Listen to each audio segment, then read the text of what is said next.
तो बोले चले माँ यशोदा को उलाहना देकर आओ। एक सखी ने बड़ी सुंदर से सोची कि चले माँ यशोदा के उलाहना के बहाने नंद के लाल का दर्शन करावे। अब एक एक करके सभी सखी ने बहाना ढूंढी और सभी यमुना जी पर अपने जल भरने जा रही थी। सो गागर लेकर सभी जल भरने गए। अब एक एक करके सभी ने अपने अपने गागर को तोड़ लाई और आकर अपनी सासू माँ से कही कि सुनो, आज माँ यशोदा से चलती है उलाहना।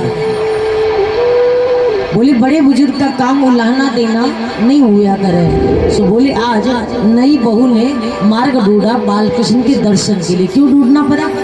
क्योंकि जहाँ भी कथा होती है अक्सर आप सभी ने देखा होगा बड़े बड़े माता बुजुर्ग स्वयं तो कथा सुनने आती हैं। कभी कभी जो हमारी नई नई भाभी सखी होती हैं वो रह जाती है घर में। अब वो भी उनके भी मन में अगर शौक आती है कि कभी हम बाल कृष्ण के दर्शन करें तो वो कोई ना कोई मार्ग ढूंढती है। सो उन्होंने अपने अपने गागर को तोड़ लिया और माँ यशोदा को उलाहना देने आ रही है। एक एक करके सभी सखी भीड़ लगाकर आ जा रही है माँ यशोदा को उलाहना देने। माँ यशोदा से कहती कि हे माँ यशोदा, आपके लाला इतना उद्यमी हो गए हैं। बोले माखन तू खावे सो खावे, बोले बहा दिया करे वो अलग।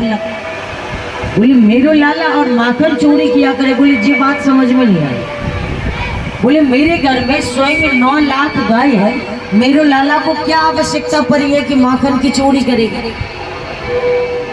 एक गोपी ने कही मैया केवल माखन की ही चोरी ना है। बोले जब दूध निकालने का समय होया करे ना उससे 5-10 मिनट पहले जाके अपने अपने बछरान को खोल दिया करे। अब हमको एक घूंट भी दूध नहीं मिला करे। मैया ने कही बछरान को खोल दिया करे तो तुम्हारे काम ही तो किया करे, इसमें गलत क्या है? मैया ने कही इसमें गलत क्या है? सो गोपी ने कही इसमें गलत ये है कि हमारे गाय की एक बूंद भी दूध हमें नसीब नहीं होया करे, लाला इतना उद्यम कर रहे। तो बोले चाहोगा तुम? बोले कोई बात नहीं, नेक छोटे से लाला है, समझा दिया तुम। आज भगवान माँ यशोदा के आंचल के छाव में थर थर कांप रहे हैं। ऊपर बैठे ब्रह्मा भी निहार रहे हैं और वो देख रहे हैं। बोले जिससे सारा जगत कांपता है आज वो माँ यशोदा के डर के मारे पल्लू में छुपकर कांप रहा है। देखो तो क्या आज वही लाला वहाँ छुप छुप रहा है।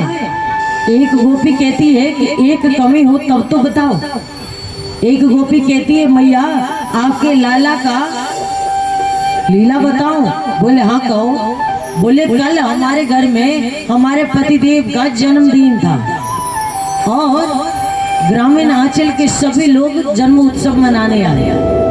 सभी आए, जन्म उत्सव मनाए, उसी भीड़ में आपके लाला भी आए। अब भगवान जाने कब जाकर हमारे घर के छज्जे पर जाकर बैठ गए। सभी तो अपने अपने घर को चले गए और हम पति पत्नी जैसे अपने घर में कक्ष में जैसे विश्राम के लिए गए। सो हमारे पति की चोटी और मेरी चोटी एक में लगाकर गांठ पे गांठ डालकर बांध दो। बोले रात्रि में लगी प्यास पतिदेव को। सो रात्रि में पतिदेव कहे क्या कर रहे हो, क्या कर रहे हो? और मैं कहूँ क्या कर रहे हो, क्या कर रहे हो? और पतिदेव कहे क्या कर रही हो, क्या कर रही हो? बोले जब तक सुबह हुआ तब तक ना पतिदेव को एको चोटी बचा न मेरो एको बाल। माँ यशोदा ने सुनी। बोले है? बोले इतना उद्यमी छोरा? बोले मैया आपके लाला को का के? बोले बड़ो उद्यमी छोरा है। बोले हाँ। एक गोपी ने कही मैया इतनो ही नहीं। बोले आपको लाला? बोले कल मैं अपने घर में सत्यनारायण भगवान के लिए पंजरी बोल रही थी। पंजरी जानती है आप सभी? बोले सत्यनारायण भगवान की पूजन के लिए बोले हम पंजरी बोल रही थी। अब वो पंजरी जब भून रही थी तो हमने आंगन में गाय की गोबर से चौका लगाई और पाटा बिछा रखी थी सत्यनारायण भगवान के लिए और पंजरी भूनने को बैठी थी। सो इतने में माँ यशोदा आपको लाला छोटे छोटे कुत्ते के 2 पिल्ले ले आए और लाकर पाटा पे बिठा दी और जोर से चिल्ला चिल्ला के कहे भाभी जी लो अपने सत्यनारायण भगवान के दर्शन कर लो। माँ यशोदा ने सुनी, बोले क्या? बोले मेरो लाला ऐसे हो तुम? बोले हो ही नहीं सकते। लाला कहे मैया इस गोपी की बात को बिल्कुल मत मानी, चोर नाम मेरो धरो, मेरो होन न देगी ब्याह। बोली ये ब्रज की गोपी है मैया, इसके बात में बिल्कुल मत पड़ियो, ये उलाहना तो एक बहाना है हमसे मिलने का मैया। बोले इसके बात में बिल्कुल मत आई। अब जैसे समझाया सो इतने में बालकृष्ण की मैया ने कान पकड़ लिया। बोले क्यों लाला तुम इतना शैतानी किया करा? बोले ना मैया बिल्कुल नहीं।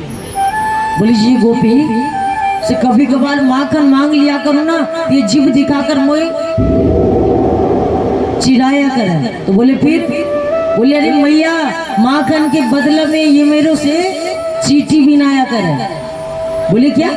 बोले हाँ। बोले नेक पर अगर माखन दिया करे ना तो वहां में जो चीटी परा रहे है ना उससे मेरे से बिनवाया करे। बोले तू माखन के बदले में चीटी भी ना करे, तेरे घर में की माखन की कमी है।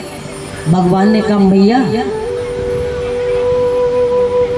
बोले मैं बिल्कुल नहीं जाया करूँ, साथ वाले जो सखाने हैं ना वो चले जाया करे तो हम भी साथ में चले जाया करें। बोले हम माखन ले तो बिल्कुल नहीं जाए। बालकृष्ण की सुंदर सुंदर लीला सभी गोपी ने सुनी, माँ यशोदा ने सुनी। माँ यशोदा ने कही हम लाला को समझा रहे। आज लाला को माँ यशोदा ने कान पकड़े और कक्ष में ले गए। अब जैसे कक्ष में ले गए तो मैया ने लाला को ओखल से बांधना प्रारंभ कर दिया। अब जितना मैया बांधे लाला उतनी ही विकराल स्वरूप लेवे, और जितनी बार मैया बांधे उतनी बार रस्सी छोटी पड़ जाए। हर बार रस्सी छोटी पड़ जाया करे और मैया बारंबार बांधा करे। बालकृष्ण